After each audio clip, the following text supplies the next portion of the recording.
মাননীয় অর্থমন্ত্রী জনাব আমির খসরু মাহমুদ চৌধুরীকে নির্দিষ্টকরণ সম্পূরক 2024-2025 অর্থবছর বিল 2026 উত্থাপনের অনুমতি প্রার্থনার জন্য আহ্বান জানাচ্ছি। মাননীয় স্পিকার, আপনাকে ধন্যবাদ। আমি আমির খসরু মাহমুদ চৌধুরী, অর্থমন্ত্রী, 2025 সনের 30 জুন তারিখে সমাপ্য অর্থবৎসরের কার্যাদি নির্বাহের জন্য সংযুক্ত তহবিল হতে মঞ্জুরিকৃত অর্থের অর্থ প্রদান ও নির্দিষ্টকরণের কর্তৃত্ব প্রদানের উদ্দেশ্যে আনিত একটি বিল নির্দিষ্টকরণ সম্পূরক 2024-25 অর্থবৎসর বিল 2026 এই মহান সংসদে উত্থাপনের জন্য অনুমতি প্রার্থনা করছি। মাননীয় মন্ত্রী, আপনি বিলটি উত্থাপন করুন। ধন্যবাদ মাননীয় স্পিকার।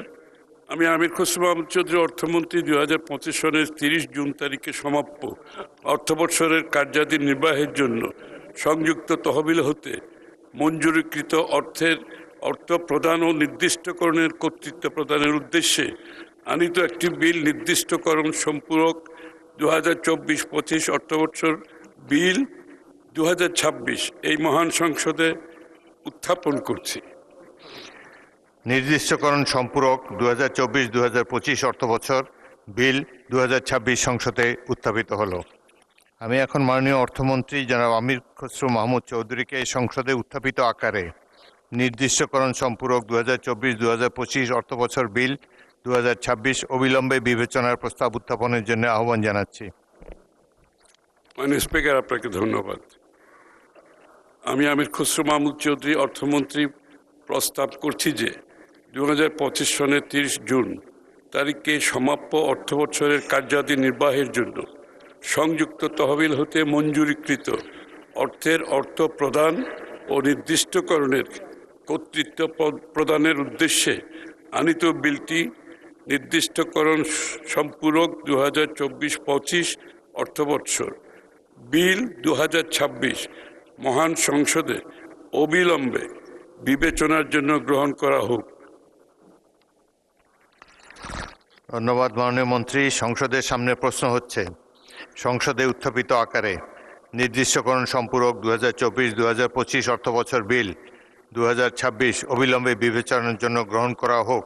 যারা এই প্রস্তাবের পক্ষে আছেন তারা হ্যাঁ বলুন, যারা এই প্রস্তাবের বিপক্ষে আছেন তারা না বলুন। আমার মনে হয় হ্যাঁ জয়যুক্ত হয়েছে, হ্যাঁ জয়যুক্ত হয়েছে, হ্যাঁ জয়যুক্ত হয়েছে। অতএব সংসদে উত্থাপিত আকারে নির্দিষ্টকরণ সম্পূরক 2024-25 অর্থবছর বিল 2026 অবিলম্বে বিবেচনার জন্য গৃহীত হলো। মাননীয় সদস্যবৃন্দ, বিলটির উপর দফাওয়ারি কোনো সংশোধনী নেই। আমি এখন বিলের দফাগুলো সংসদের সামনে পেশ করছি। সংসদের সামনে প্রশ্ন হচ্ছে বিলের দফা 2, 3, 4 ও তফসিল এই বিলের অংশ হিসাবে গ্রহণ করা হোক। যারা এই প্রস্তাবের পক্ষে আছেন তারা হ্যাঁ বলুন, যারা এই প্রস্তাবের বিপক্ষে আছেন তারা না বলুন। আমার মনে হয় হ্যাঁ জয়যুক্ত হয়েছে, হ্যাঁ জয়যুক্ত হয়েছে, হ্যাঁ জয়যুক্ত হয়েছে। অথবা বিলের দফা 2, 3, 4 ও তফসিল এ বিলের অংশ হিসাবে গৃহীত হলো।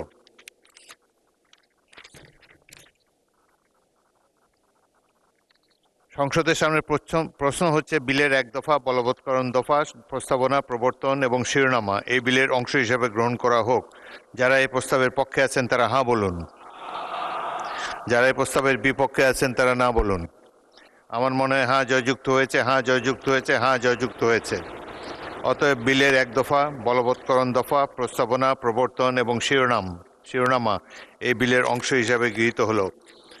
মাননীয় অর্থমন্ত্রী আমির খসরু মাহমুদ চৌধুরী, আপনি বিলটি পাশ করার প্রস্তাব উত্থাপন করতে পারেন।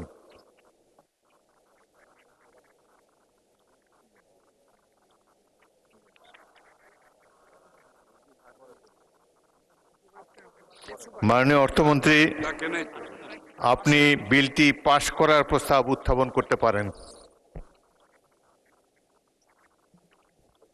আপনাকে ধন্যবাদ মাননীয় স্পিকার।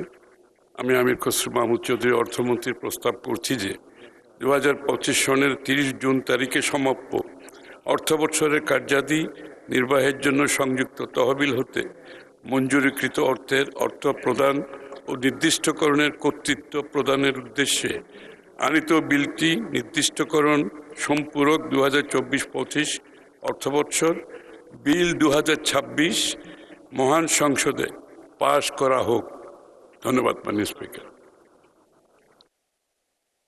সংসদের সামনে প্রশ্ন হচ্ছে সংসদে উত্থাপিত আকারে নির্দিষ্টকরণ সম্পূরক 2024-25 অর্থবছর বিল 2026 পাশ করা হোক। যারা এই প্রস্তাবের পক্ষে আছেন তারা হ্যাঁ বলুন, যারা এই প্রস্তাবের বিপক্ষে আছেন তারা না বলুন। আমার মনে হয় হ্যাঁ জয়যুক্ত হয়েছে, হ্যাঁ জয়যুক্ত হয়েছে, হ্যাঁ জয়যুক্ত হয়েছে। অতএব সংসদে উত্থাপিত আকারে নির্দিষ্টকরণ সম্পূরক 2024-2025 অর্থবছর বিল 2026 সর্বসম্মতিক্রমে পাশ হলো। 1 নম্বরে যাব।